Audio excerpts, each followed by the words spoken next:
Please তোকে হাত জোড়ো করে অনুরোধ করছি, এই সব চিটিংবাজি ব্যবসায় আসিস না। কারণ তখন আমার একটু খোলা ছিল, কারণ আমি একটা কোম্পানিতে অল ইন্ডিয়াতে একটা ভালো র্যাঙ্কে ছিলাম।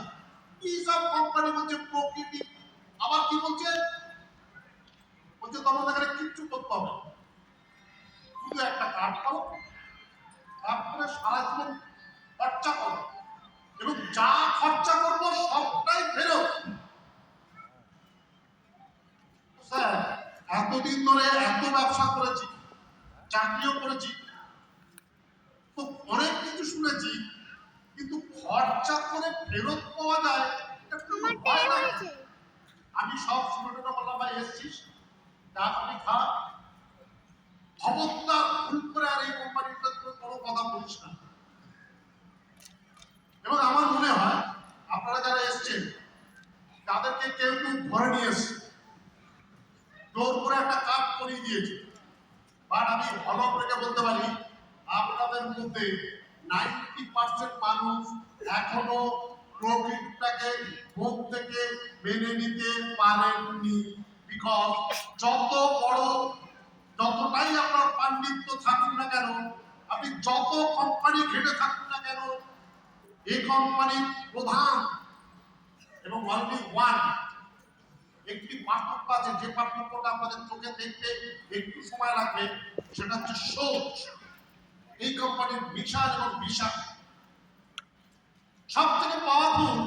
আজ পর্যন্ত যত কোম্পানি দেখেছেন, our beloved, our respected management, এবং এই ম্যানেজমেন্টের চার মস্তিষ্ক প্রসূত এই চিন্তা ভাবনা, এটা ধরে থাকো, এই দুটো সুন্দর কেন না সাধারণ মানুষ নয়। আমি দেখি আমি একজন ঈশ্বর প্রদত্ত ব্যক্তিত্ব, ঈশ্বর আলাদা করে কেউ আমরা দেখিনি, না দেখেছি আল্লাহকে, না দেখেছি জেসাসকে, না দেখেছি ঈশ্বরকে। ঈশ্বর আমাদের মধ্যেই বাস করেন।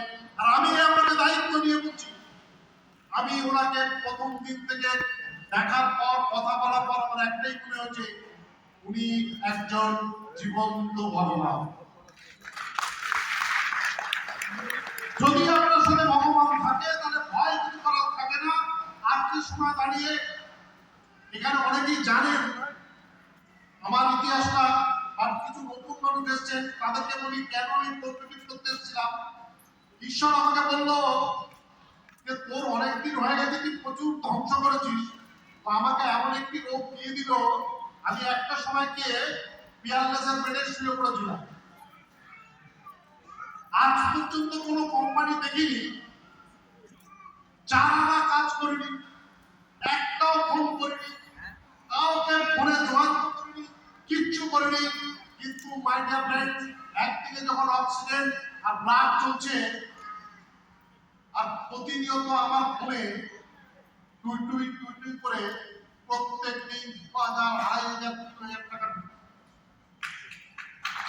আমি চমকে গেছি। What happened?